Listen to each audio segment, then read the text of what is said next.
Hey, what's up, Giants fans? Welcome to another episode of Giants Talk. I'm Cole Kuiper here with Giants insider Alex Pavlovic.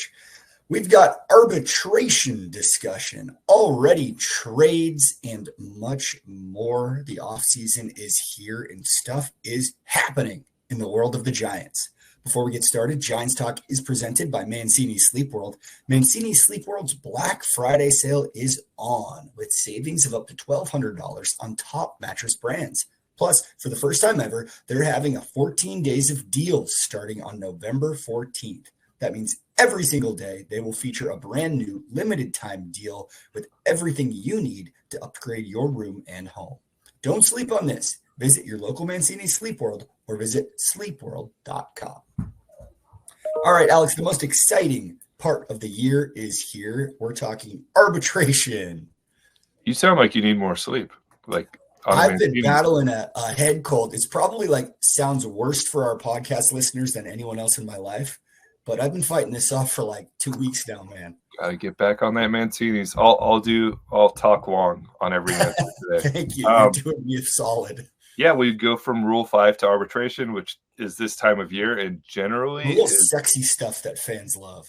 I was gonna say, it generally is more interesting. Mm-hmm. Even about the last few years, we had Yastrzemski and Rogers and Doval, and you can go back to something we joke about a lot, like the Kevin Pillar non-tender and how crazy that was. And this was Joey Wiemer and Andrew Kinsner and JT Brubaker, and it was not at all how I saw it going down. I thought if you had told me they would do one of three, I would have said yes. That is my prediction. I would have thought it would be Joey Wiemer.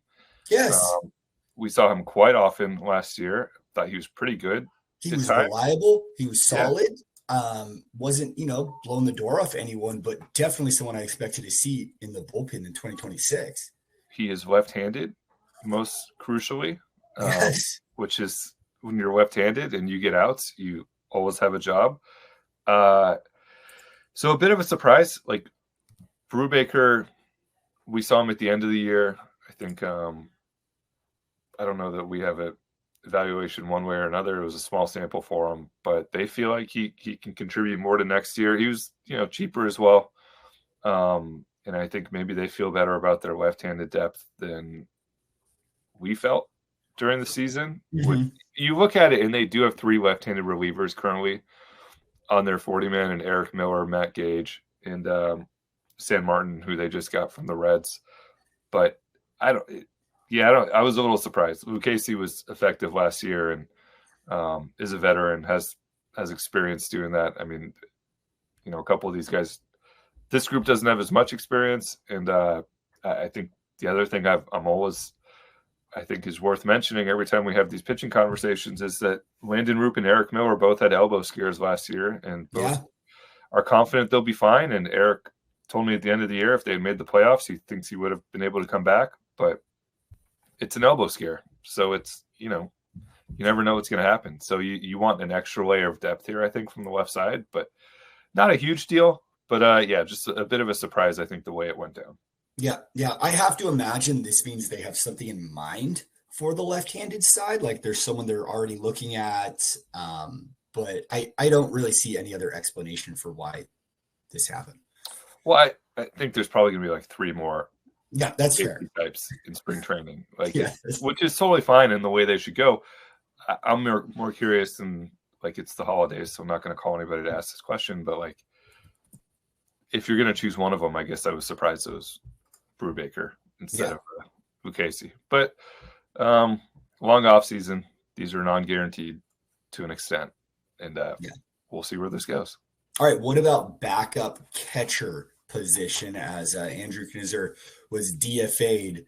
Not obviously an important place on the field with Joey Bart there, but backup roles not as crucial. But we've been asked about this a lot because of all the back and forth of who's going to catch last season and names of guys who barely even were on the team.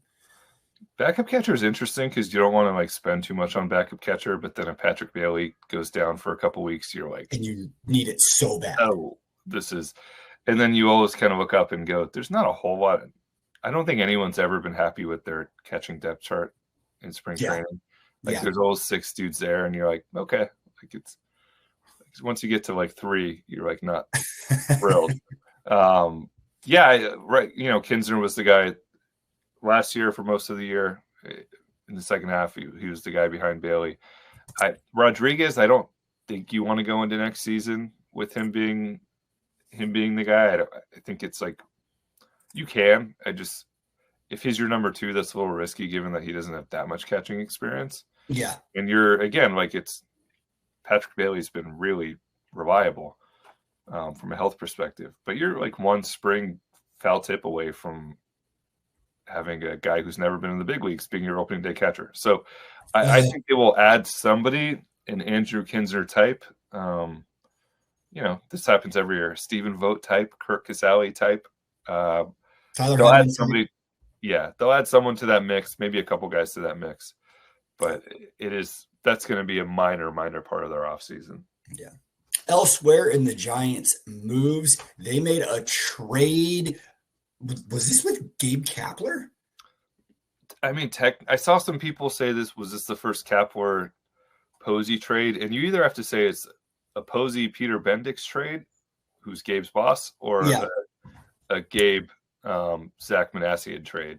I'm going to call it, even if it's inaccurate, I will be calling it a Posey Kapler trade because that is so fun. Well, then it's very appropriate. It included cast considerations. Yes, yes, it is.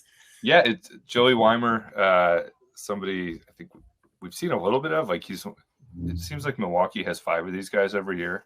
Yeah, you just see them, and they're all of a sudden it's like, oh, it's really annoying to play that team. Mm-hmm. And where'd that guy come from, and why is he? Mostly, I think it's like, why is he robbing a double in the gap, or why is he?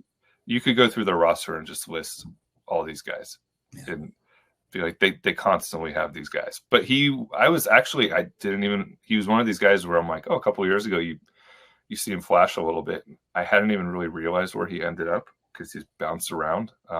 He hits 13 home runs in 2023, plays pretty good defense. The next year gets traded to the Reds for Frankie Montas, along with our old friend Jacob Junis. Oh, good. He gets traded to the Royals with Jonathan India for Brady Singer. So he's been like thrown into some big deals. Mm-hmm. And then claimed by the Marlins.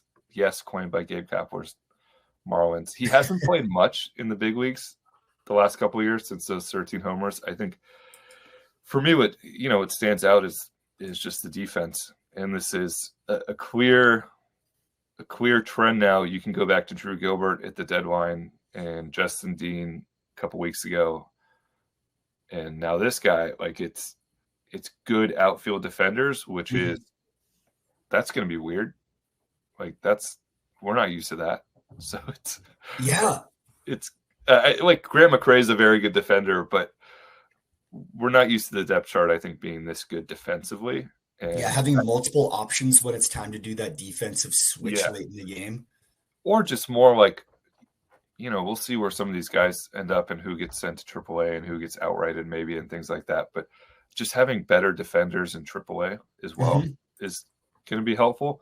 But it is like a very clear – and one thing I don't know that we've talked about here, but we talk so much about pitching and all the other like little needs. Every single time Buster gets asked, like at the GM meetings, a couple national people come over and just do their, hey, going to talk to everybody. What's your needs? Like it's always pitching, but he always throws outfield defense specifically. Not like I need an outfielder. I need a right fielder. He says outfield defense specifically. So it was the worst outfield defense in the majors last year, which is I'll throw back to August. It's unacceptable for this group. And there's some guys who are not very good defenders, but like John Cooley should be better in center. Elliot Ramos should be way better in left field.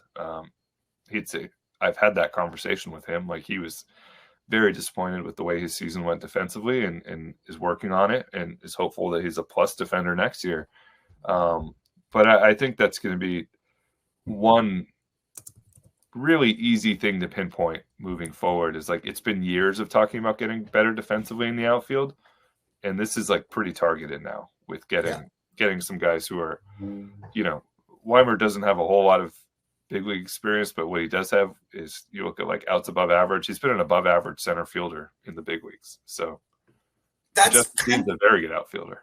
That's kind of what I was going to follow up with. Is he seems like he's a very good outfielder. Awesome. The Giants need that kind of defensive boost, but how does he fit in overall? Like are the Giants looking for day-to-day starter, everyday outfielders with defense, or are they looking for guys who can kind of slot in for the improvement?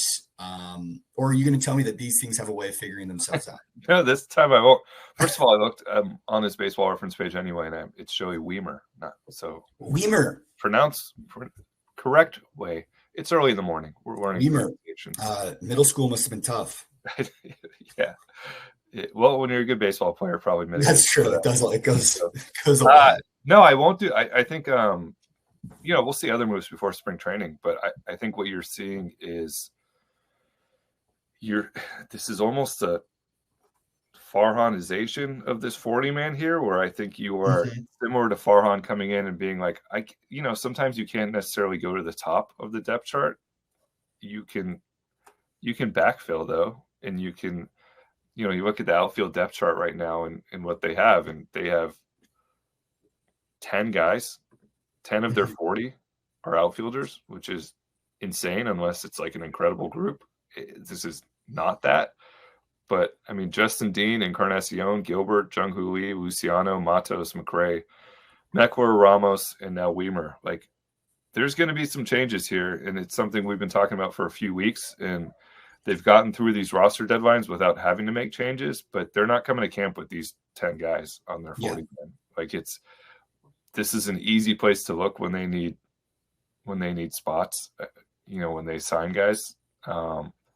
I think this is an easy place to look if you talk about like minor trades, like who gets thrown in. And then, it's just this is an interesting group where it seems like they're replacing their depth with new depth, and new depth guys who are different fits. And I also think, just to go back to the previous regime, like you are almost setting up a situation where you can platoon in right field if you want to. Wiemer's been good against lefties. We'll see where Drew Gilbert ends up in his career and what he ends up doing, but you are setting up a situation where you have more pieces, and maybe I know that's not going to be a sexy offseason move for anybody, but if that's where they end up in right field, like maybe platoon a little bit better and just play good defense out there. Yeah. I cannot wait for all the articles talking about how the Giants will now be platooning next year, according to Giants Talk podcast. Well, they're not platooning in like 7 spots. So the Giants will now be platooning because Gabe Kapler forced the guy. Gabe was involved. They should be platooning at a couple spots. Like I've always been adamantly pro platoon because it's, a guy like this who has a 7-something OPS against like a 200-point difference in his stats in his career against lefties and righties. I'm going to pull it up just so we can specifically. 559 against righties in his career OPS, hits 178 against righties, 779 OPS against lefties. He's a good defender. He is meant to have a platoon partner in the big leagues, and he can be a productive big leaguer if he has a platoon partner and play good defense. So whether it's second base or whether it's right field, like they're not going to have it at first, short, third, left, center, catcher. Like this is a roster that I think could very easily have a couple spots here or one spot where they just platoon and try to get the best out of that position every day. Okay, so let's zoom out then. Let's take a big zoom out of Joey Wiemer and look at the Giants outfield as a whole. What do you anticipate this shakes out to be? Like if he's platooning, what's the other half of that platoon? Who is he turning his head and seeing in center and left? Well, he'll see Jung-Hoo Lee. Right. Check it off. We think he'll see Elliot Ramos. This does also open you up a little bit if you want to try to swing a big trade. Yeah. That's your centerpiece. There's not a lot of guys who can be a centerpiece for a trade. Like we always talk about, like, if you called this team about X, they would say, okay, Bryce Eldridge. Exactly. Which is a non-starter, but maybe the next conversation with some of these teams is Elliot Ramos. This Mhm. is an extra layer of depth there. I think currently you have Ramos in left, you have Lee in center. You have multiple guys out of this group of 10 who are not going to be there in spring training, or are not going to be there at the end of camp. And so you have these other guys fighting for jobs and bench jobs. And the other key here is their bench is going to be much better defensively. Okay. And you've also added a couple guys who can run, which is, hey, San Francisco Giants. Much needed. Who are these guys? How about that? So, yeah, this is an easy place where we have this conversation every offseason, in part because, like, 5 years in a row, Farhan would sit down at the end of the year and say, we need to get more athletic. We need to be faster. We need to be better defensively. And Buster has said that as well. And you look at this current roster, and again, like, where are you going to find those improvements? It's not going to be your backup catcher. So this is the one spot, the outfield, where I think they can try to inject some athleticism. And these aren't big names, but they've done a nice job for free in doing that for the last 3 weeks. And maybe they find a better fit over free agency or in the trade market. But at least there's like some guys who can run. I just am like, I'm so over the bad defense. And so I'm like, when I look at a guy and I'm like, oh, he can defend. And I can remember seeing that guy a little bit. I've seen Justin Dean. I've seen him play defense. Like, I think that's a real positive. Yeah, I mean, we have here that Joey Wiemer had 3 outs above average last year in right field. Just out of morbid curiosity, I looked up the Giants' stats last year. You've got Elliot Ramos -9, Jung-Hoo Lee -5, Mike Yastrzemski -3. Dude would have led the team. And that was in the outfield. That was in like 27 games. Yeah, exactly. No, I mean, Justin Dean's a very good defender. I thought Drew Gilbert was outstanding when we saw him in center field. So they're, one, setting themselves up to be better defensively, and 2, they're setting themselves up. If this is the way it goes and this is your depth chart, like, maybe you have a conversation at some point during the season of, hey, would your center fielder be better in right field? And I really think that's an interesting discussion that should be had. I don't know that it's a 2026 discussion yet, but you kind of look at all these guys and go, you have a depth chart now. Even Grant McRae would qualify of guys who can be good in center field. And one thing that stood out watching the postseason, but especially just watching the regular season, is how many teams have a center fielder that can't hit, but just goes and gets it. Every ball is caught. And how valuable that is. And like, we've seen that for years, just not in San Francisco. And I wonder when they're going to make that adjustment and go like, you know what, your center fielder has to be really good defensively. And if Lee's not going to get there, like, he would be an above average right fielder probably. Yeah. But I've asked that question. I don't think it's a spring question. I don't think it's an opening day question. Yet I don't think they're there. But again, like, you have a new manager who can come in and say, this is what I want to do. Yeah, it's kind of the perfect time. I want to put a cap on this outfield discussion with a mailbag question from listener Hayden. You kind of touched on this a little bit earlier, but I think it's interesting to circle back to. Hayden says, a thought I'd like to ponder is whether all of the outfield additions would make Elliot Ramos expendable. Will it? I don't think it will. It makes it easier. If this is where you go. And I think expendable is a harsh word, I think, for what it means. I don't think it's expendable. And I really think, like, he stands out to me as like the guy who can most benefit from Tony Vitello and a new staff. One thing I like about Elliot is I think Elliot wants to be great and he wants to get better. And I don't think they put him in the right position last year. And I don't think they did a great job of helping him last year get through what he was going through. And I don't think there was a lot of accountability in terms of, we talked about this during the year, like, benching probably doesn't do much, but could he have used a couple days off at some point just to clear his head and be like, let's get a fresh start in left field? Not like an in-game, you let a ball get over your head and now we're going to punish you, but like a couple days just to reset. Or could he have just used someone with a better a better way to help him get better in left field. And I think that's going to be crucial. And you look at what he did 2 years ago, like he was an all-star. He was their best player for long stretches of the season 2 years ago. And that for me is like where's their upside on this roster? I think there's other guys who I don't know if he's going to match that season that he had last year.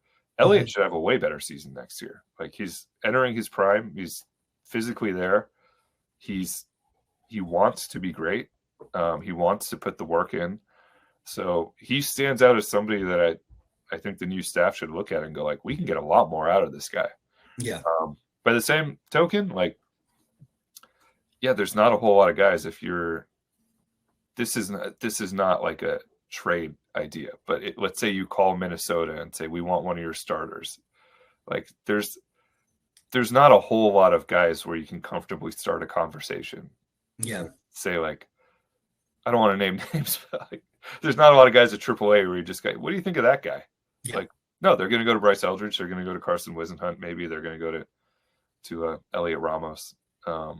So it gives you more depth. I think I would like to see what he can do with a full year of just, the other thing is I think everything came at him pretty quickly last year where all of a sudden he's like, oh, I'm not very good in left field. Like, so I think he needs an offseason to reset and let's see what he looks like. Yeah. Yeah. All right. With that, let's take a look around the league, what's happening with the other MLB teams before getting to some mailbag questions from listeners. Up first, the Dodgers brass are heading to the NBA. Andrew Friedman and Farhan Zaidi are now consulting with the Los Angeles Lakers. That was a headline. I think I had a few people send this to me and they're like, what is going on here? I actually wasn't at all shocked because one, this is what Farhan's been doing since he went back to LA. He's been consulting on other sports that are owned by that ownership group. Mm-hmm. And two, he loves basketball. And it's the one story about him that I never wrote that I was sad that I never wrote was like, he was that like his other, everyone did the fantasy football angle, but I think he's very close to some people in the NBA world. And I started working on it and talked to someone from another team in the NBA. And then it was about the time where I'm like, I don't know that anyone wants to read. I can already tell what the comments are going to be in this one. Long story about this. So, but I'm not surprised by this, but it is an interesting headline.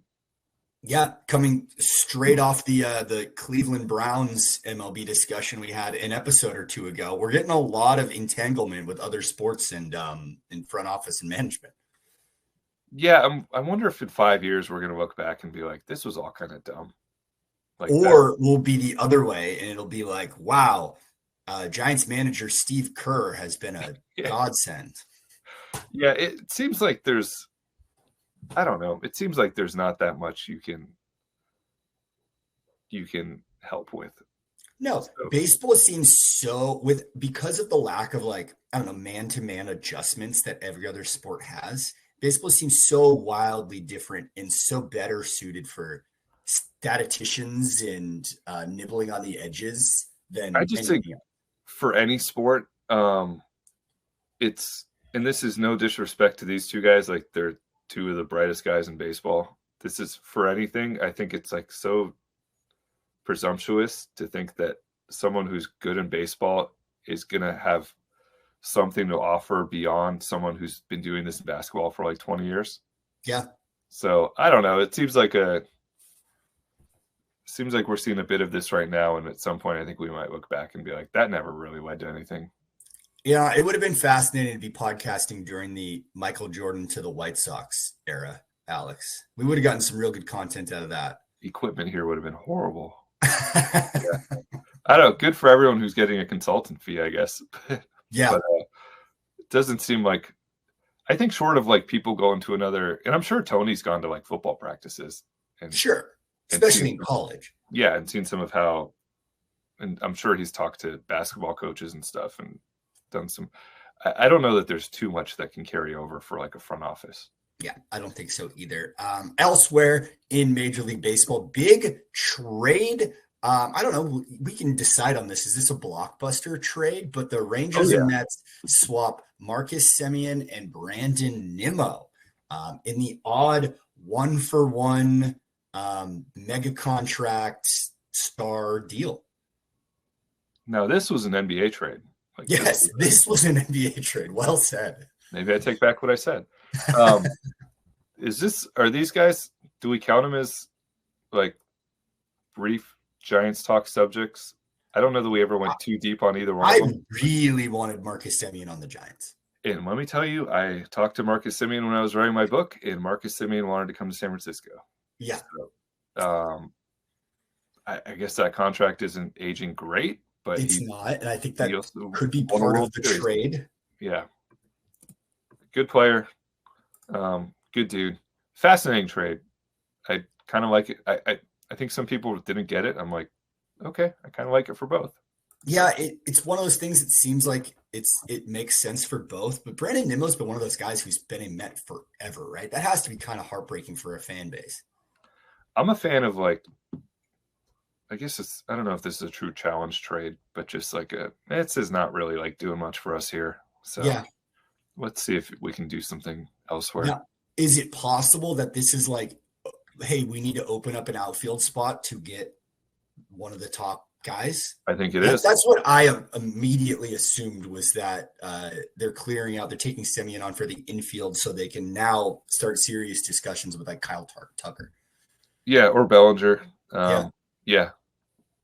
No, it's moving some things around and finding a better, to our previous discussion about Giants trades, like that could be part of it at some point, is like moving some guys around and finding some guys who fill different holes, which in this case is pitching.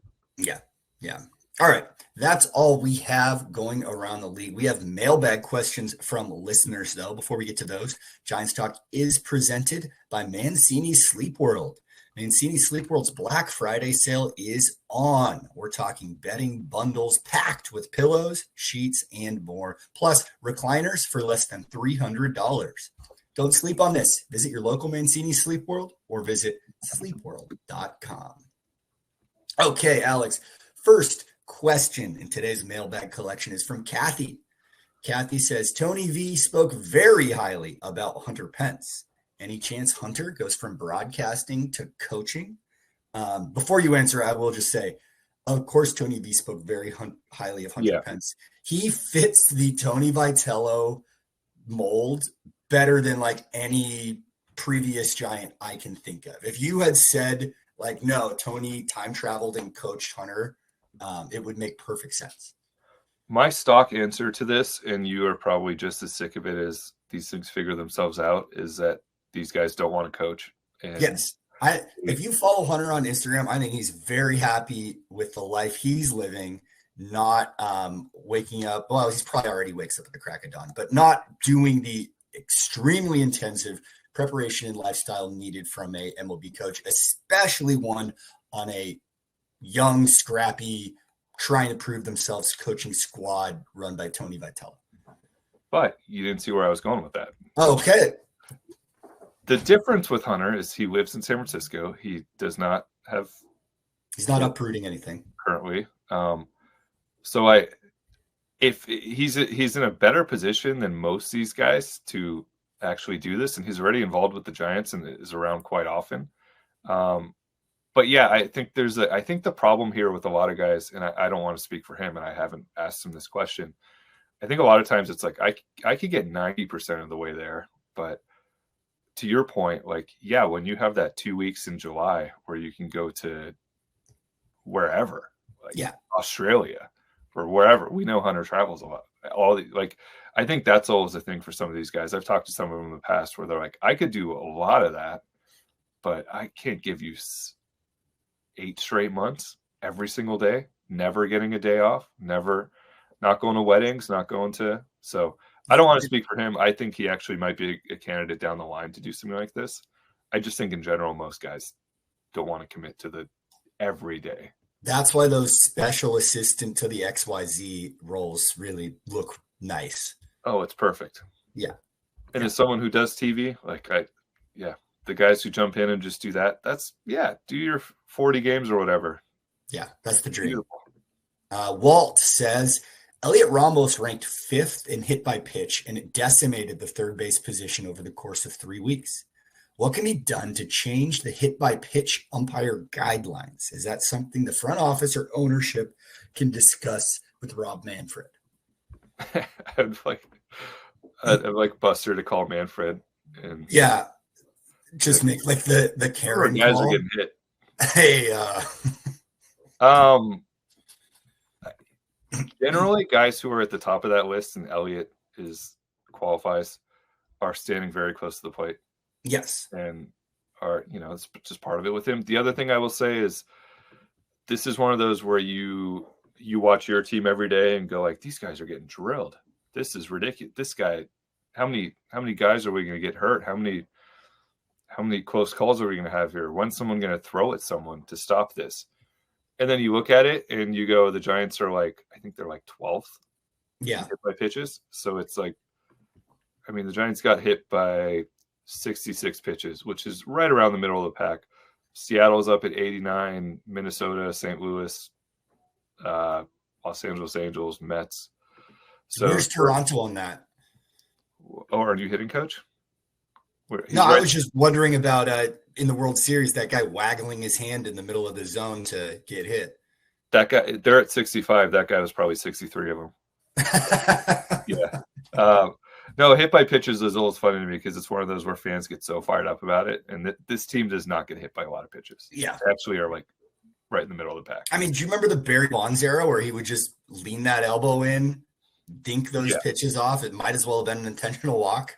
Yeah. The all-timer for a Giant for me is Brandon Belt, who it seemed like everyone that hit his hand would break his hand for 6 weeks. Yeah.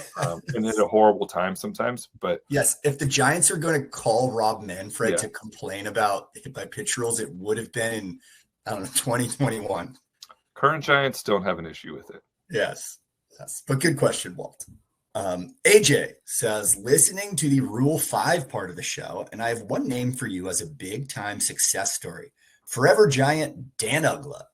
Marlins picked him up in the 2006 draft, and he made the All-Star team that very season on the way to 2 more All-Star seasons. Begs the trivia question as to how many Rule 5 guys went on to make the All-Star team in the very same season they were drafted. A question I don't have the answer to. I did some research for this guy. One, I think we skipped over there's been some really good actual Rule 5 picks. Yes. But it's so rare that you don't look at it that way. But Odubel Herrera was one of the best. He made the All-Star team in his second year. Joakim Soria made it in his second year. And then Josh Hamilton made 5 straight All-Star teams. He was technically a Rule 5 pick. He didn't make the All-Star team with the team that drafted him in the Rule 5. So there have been guys who have been Rule 5 picks who have gone on to be All-Stars. I could not find anyone. Maybe a listener can do more research. I could not find anyone who made the All-Star team in their Rule 5 year. Okay. But I'm sure we'll have one at some point or have had a random reliever at some point. All right. Jay Shern says, do you think the Giants will have any caution signing players with a qualifying offer? This is a great question. And you know what? Like we did for the Rule 5, give the 2-sentence cliff notes on QO. I think the qualifying offer this year is $22 million. Okay. 3 guys took it. It's basically like a franchise tag almost, like coming back on a 1-year deal. It's getting to such a high number. It used to be like 17, 18. Like it's getting to such a high number that I feel like it's going to be automatic for more guys. Where you go 1 year, $22 million. I'll take that. Sure. It's a way to help your future market because we've seen guys who get the qualifying offer get lesser offers sometimes in free agency. And, like Zach Allen's a guy who got it this year, and that's why this question's important. I don't know how this is one of those where I don't know how the front office feels specifically about this year's class. They have not worried about qualifying offers much the last few years, so it hasn't been a huge deal for them.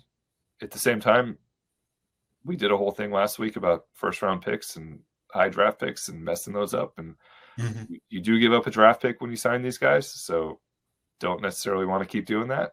But I think I would think for this year's roster, they're so all in on this group and there's labor unrest after this, so you have this little window with this team.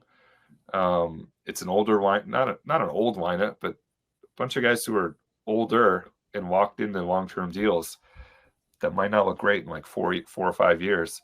Mm-hmm. I think they're probably not as worried about this as they would be otherwise. Yeah. Just because it's, if that's your way to add talent to this group, that's just kind of the way it has to be. Yeah. All right. AJ says, with the coaching staff shaping up with Tingler, bench, men's, hitting, message, pitching, what are the key roles on the staff still pending? I'm guessing assistant roles for pitching and hitting, and I guess the first and third base coaches, right? Do we know how many roles they still need to fill? I know the size of a coaching staff isn't a set number. Where are we right now, Alex? That's it. That is a great question. We've kind of been doing these coaching updates on a one episode, one role basis, and it makes it easy to lose track of what the overall picture is. Where are we? We're at almost Thanksgiving and waiting for the full list of coaches. So, no, I think it is a good question. I think one of the issues is we don't know necessarily what, like Tony's bringing Frank Anderson with him. We don't know what his exact title is going to be. Yeah. They wouldn't tell us at the GM meetings what Jace Tingler's title is. You assume it's bench coach. Yeah, that's interesting. Associate manager. There's a lot of title inflation, and it's a way to get people from other teams. And so I think when this comes out, we might see some different titles, but just the traditional way, like they need one more pitching coach, whether it's an assistant pitching coach or whether it's a bullpen coach. They probably need one more assistant hitting coach. They kept one of theirs, Oscar Bernard, and they got one from Toronto.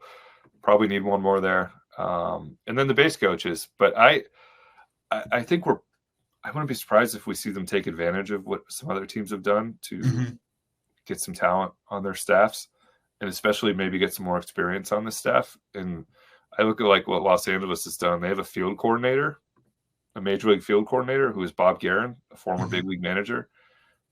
Just another way to have a different, like they have a bench coach, but then also Bob Guerin right next to Dave Roberts. And then this one, I didn't even get. The Dodgers have a development integration coach on their big league staff. Development integration coach. Which sounds like something out of tech company. Shocked that Gabe did not have a development integration coach.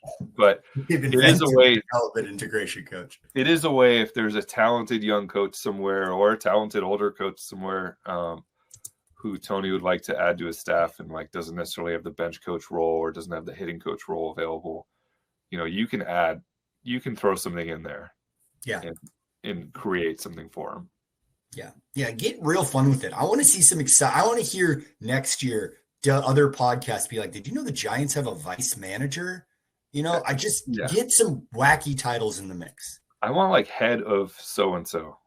Oh yeah. Head of pitching czar. Yeah. Pitching's. Yeah. Let's get creative here. Everyone does like associate manager and you can do better than that. You can do better than that. Jason says, I'm sitting here watching the podcast and the trade talk made me think of a move I made on the franchise mode in MLB The Show, which is a video game, Alex. I traded Matos for Miami's Herbito Hernandez. He had a solid season offensively, hitting .266. He's an outfielder who can catch as well. Not sure if Miami would want to get rid of him, but he could be a sneaky trade for the boys and plug in some depth needs both in the outfield and behind the plate. Alex, before we get into the question, how do you feel about video game trades translating to major league options? Well, first of all, I know it's a video game. What was the video game your dad did? I play that every day. My dad did. We should have him discuss like the oral history of MVP baseball. MVP baseball was great. Yeah, I played that every day in college. Yeah. Went through 162. Absolutely. It's crazy. Not the best way to go back and be like, those hours could have been spent learning Spanish or something. Yeah, or like on the beach at the very least. Yeah. I think if you said somebody sent a trade offer from MLB The Show, it would be like, hey, I found a way to get you Scooble Yeah, exactly. If you put these exact 6 prospects together, they accept the Skubal trade every time. Not a guy who hit 10 homers last year and was fine. He's fine. He's fine. I think the one thing I would caution here is like when you say someone can catch, I think they might be done with that. Like, and especially Buster Posey has so much respect for that position that. Oh, that's a good point. Because I did like the Blake Sable kind of like utility knife backup catcher option. But I can imagine that is like a record scratch to a connoisseur of catching like Buster Posey. I mean, Hernandez caught like 25 games in the minors. The Sable thing, in theory, I loved it. It never really got off the ground. Yeah. Like it just never worked out. So I would caution that. I think he wants a real backup catcher, like a guy who can catch. Yeah, that's fair. That's fair. And can experience catching. But I do like the creativity here and not just being like, here's Joe Ryan. Here's an extra outfielder. So, yeah. All right. Yeah, this is one of those where it's like, I sure he'd be helpful. Alex wants to hear your MLB The Show trades. If you have any good ones the Giants should make, send them into the podcast. We will maybe we'll do a segment on these video game trades. If you found a way to get Skubal, yeah. DM Buster right now. You're not playing easy mode and found a way to get Skubal. All right, one more question for today's mailbag rundown. This is from Greg.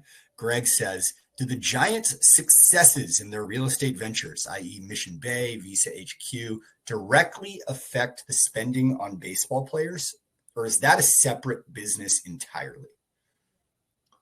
That is not discussed often. I think it is viewed as mostly separate. I think if it were to be like wildly successful, you could maybe make that connection. Mm-hmm. I don't think the Giants ownership group would want you to make that connection. I think if those things took off and became wildly successful, it would be let's spend more on real estate ventures with that success, not let's get a left-handed relief pitcher. Yeah, and we talked last week about San Diego being up for sale, and you look around the ballpark, and I know they have their hands in a lot of that, and it's wildly successful. Like they shut streets down. There's bars are overflowing. I don't know. This is one of those where it gets really like gray, where you go. I don't know who's like is somebody in that ownership group also owns like 6 of those bars and is just crushing it, but also is like, yeah, but the Padres are losing money or whatever. So I think this is where rich people have a good way of doing stuff like that. Yeah. So, I know some stuff about Mission Rock. It's not something that's discussed too often, but I don't think that's something that's going to like, if you look across the street and see a bunch of lights on in that apartment building, I don't think you should be like, here comes Kyle Tucker. So it is. Yeah. To your point, it's a great way to be like, hey, let's buy up more of this part of town. Yes. Or maybe what I would like to see is let's go the other way. Like it's the other side of the street, I think, is underutilized.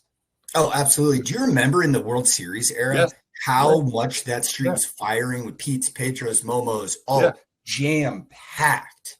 Yeah. Now it's getting pretty bleak over there. It's very bleak over there. Although I did see, have you been to Trick Dog? Trick Dog is a fabulous cocktail bar and restaurant, and they just opened a spin-off little mini location next to the ballpark in this area called Quick Dog. Highly recommend you making a Quick Dog visit. I will add that to my list. I think one of my things with Mission Rock is there's excellent food there. Yeah. It's just like, I wish it was across the street, and this is like laziness a little bit, but it is. I think it's a little more separate than people discuss it as if it's like a viable option for Giants fans before a game. It is too far. The whole Mission Rock area, even if you're parking at the back end of that lot, I don't think many fans are going there and then doubling back to do the extra long trek across the lots, across the bridge. I think some Giants people hate us right now. You know what you need is like those Disneyland shuttles where you just hop on, that you hop on the back, just slide in. Don't even or a little ferry. It might be a bit much to go across. But yeah, I think it's for people who haven't been in a while, it's just a little hard to get out there and then make it back it just doesn't. If you're coming from the city side, like I don't think you're going to go all the way over there. Yeah, to chase. But I would love to see them put more into like right across the street from the ballpark. Yeah, it's that. Yeah, I remember the World Series years. Those were that place was insane. And even like Friday nights, sometimes like you see the spillover out there, and it's like there should be more for these people to do. Yeah. Right. I also think that's the San Francisco thing. I've had multiple people this year, like other beat writers, come in and be like, "What's open here after 10?" Yeah, and I don't know. Am I just not remembering what life was like before Big Rona? Like in 2019, was it a whole vibe out there still, or had it already started? I think it had started. That Taco Bell does great business. Yeah, Taco Bell had you half of the business at that Taco Bell. That Taco Bell crushes. We could use a couple more things in the little. Yeah. Even last time I was there, one of the things that was right across the street. I don't want to speak for them, but I believe it's closed. So could use more right across the street. Maybe maybe Tony himself will bring that back. There we go. You know what? Pause on the managerial duties. What Tennessee style restaurants can we put in here on 3rd and King? Can we do food trucks or something? Like, what was that? Oh, food trucks? Yeah. It just seems like everything's a little bit too far from the gates of even the other. There's some good food if you walk like up 2nd Street. It's just some of it's like a trek. Yeah. And you can't. Good luck trying to park for 30 seconds in San Francisco. So. Anyway, all right. This is how we do the pods now. That's all we have for mailbag questions today. If you have questions for Giants Talk Podcast, you can submit them wherever you find me and Alex on social media. That includes Twitter, Blue Sky, Instagram, LinkedIn, YouTube comments. Send them our way. We'll add them to our collection. Find a day this offseason to get to them and answer your questions about Giants baseball. Alex and I are going to skip the Thursday Thanksgiving episode of Giants Talk this week. Give you guys some time to spend time with your family, your friends. Alex, what are you doing for Thanksgiving? Well, family time. I apologize if anyone had planned to disappear from their family for 45 minutes and listen to this podcast on Thursday. But well, if there's a Nimmo Simeon trade, we will be back. Yeah, we will emergency podcast as needed. Otherwise, we'll be back next Monday, and then next week's the week before the winter meetings. So we're, to the way you started this podcast of like it's almost the end of November. Yeah, this offseason is marching along despite not even being a full month away from the conclusion of the World Series. It does, I was expecting us to be in the absolute doldrums at this point. And we're hanging strong here on Giants Talk. We should have some real, MLB. It's generally like literally right after Thanksgiving, the teams are like, okay, now it's go time. Let's go. Are you saying Joey Wiemer's not real? Yeah. Do you see his Instagram? No. Oh, he posted a good joke about cash considerations. Oh, that's my guy. We needed him like 4 years ago. Yes. Cash considerations jokes. He knows the way to our hearts. Yeah. All right. Thank you guys. See you in a week.